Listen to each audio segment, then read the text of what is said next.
श्रोताओं, ओम नाम का स्मरण करते हुए आज आपके बीच में कुछ महान शख्सियत, महान खिलाड़ी कुश्ती के अखाड़े के अंदर, जिन्होंने साथियों इस देश के अंदर नहीं विदेशों तक भारतवर्ष का नाम ऊंचा किया। पद्मश्री, द्रोणाचार्य, हिंद केसरी, भारत केसरी, तरह तरह के अवार्ड मैं कहां तक वर्णन करता जाऊं, जिनके नाम है ऐसे शख्स, ऐसे भारत मां के लाडले, आप सबके सपूत बेटे सतपाल पहलवान जी की ये कथा, ये जीवन गाथा आज आपके आशीर्वाद से भारतवासियों के लिए हम प्रस्तुत कर रहे हैं।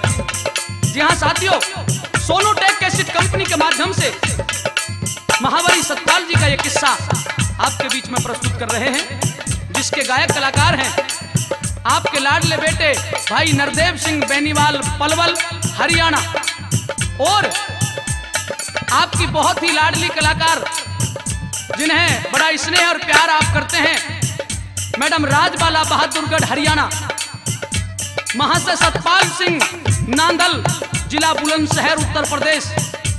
मधुर और मस्त संगीत उस्ताद खुर्शीद खान, हमारे मास्टर वीर सिंह जी, उस्ताद बबलू सिंह, उस्ताद जो हमारे नक्काड़े पर साथ दे रहे हैं, हमारे सुरेश गुरु जी पेड़ पे साथ दे रहे हैं, और गुड्डू भाई नक्काड़े पर साथ दे रहे हैं, कैलाश भाई हमारा रिकॉर्डिंग जो कर रहे हैं, और ये जो रागनीय सजोई है, सबसे ज्यादा अहम सहयोग हमारे आदरणीय श्री राम कुमार जी सहरावत, बवाना, दिल्ली। और हम धन्यवाद करते हैं महाशय ऋषिपाल जी और सुल्तान जी का, उन्होंने भी सतपाल पहलवान जी की रागनी लिखी है। और ये भी बताते चले, सबसे पहले सतपाल पहलवान जी का किस्सा आदरणीय पंडित कृष्णचंद जी ने लिखा था। तो दोस्तों, हम उनका भी दिल से धन्यवाद करते हैं। आइए सतपाल पहलवान जी की जीवन गाथा प्रारंभ कर रहे हैं। कहां से कवि ने लिखना शुरू किया है, इस रागनी के माध्यम से सुनिए।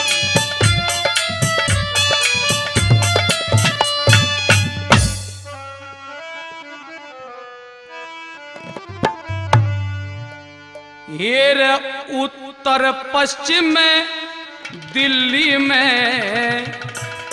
एक बसता गांव बवाना, और कथा सुनो उसे महाबली की, जिनमल विद्या को जाना। उत्तर पश्चिम दिल्ली में एक बसता गांव बवाना, कथा सुनो उसे महाबली की, जिनमल विद्या को जाना। उत्तर पश्चिम दिल्ली में एक बसता गांव बवाना।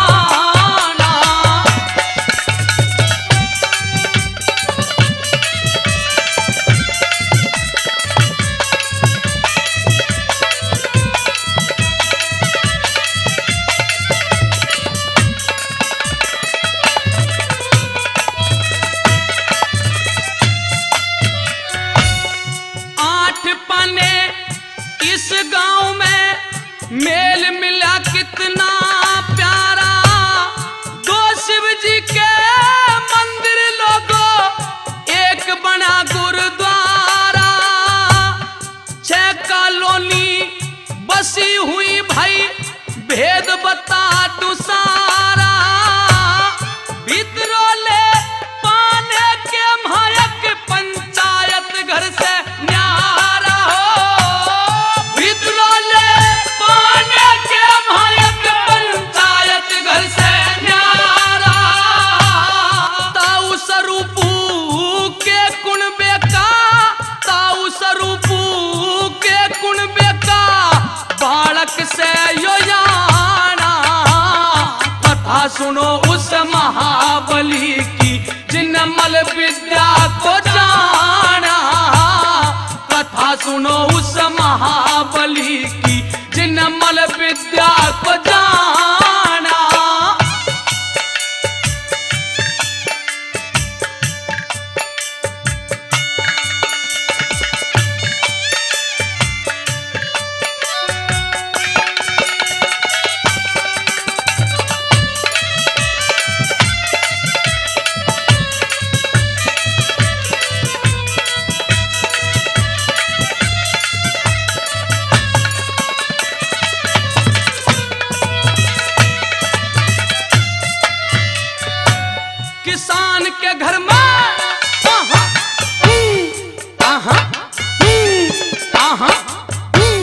किसान के घर में पैदा होगा, खेती बाड़ी किया करते, चौधरी हुक्म से है दया मानना, ओछा कर्म किया करते, प्रेम भाव में बात करे वो धर्म पे जोर दिया करते, दुख दर्द और भीड़ पड़ी में हरदम अड़गी रहा करते, दुख दर्द और भीड़ पड़ी में हरदम अड़गी रहा करते। उस त्रिलोकी की माया का, उस त्रिलोकी की माया का ना भेद किसे न जाना, कथा सुनो उस महाबली की जनमल विद्या को जाना, कथा सुनो उस महाबली की जनमल विद्या को जाना।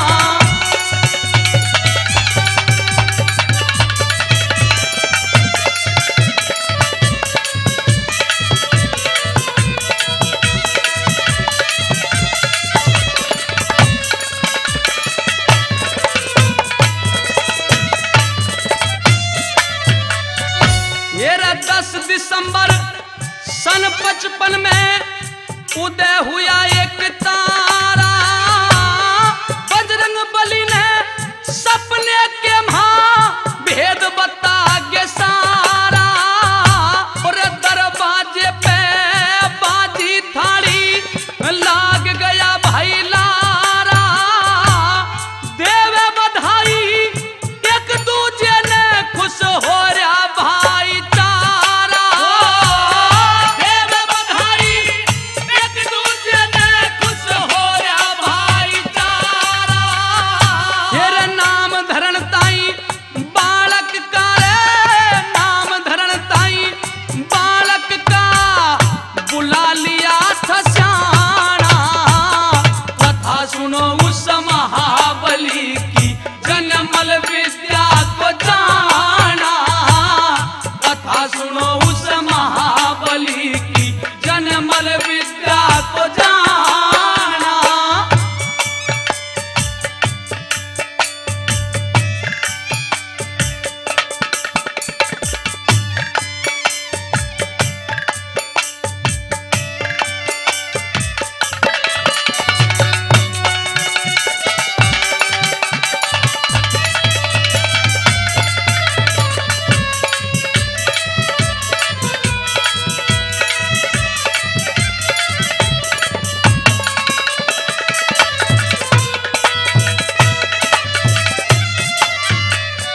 तेरे पिता हुक्म सिंह, पिता हुक्म सिंह मां परमेश्वरी जन्म दिया दाता ने, 2 भाई और 2 बहनों का प्यार मिला हाथा में, सारे गांव की मिली दुआएं समा गई गाता में, अच्छे कर्म करे जा बंदे ना समय गवा पाता में हो, अच्छे कर्म करे जा बंदे ना समय गवा पाता में।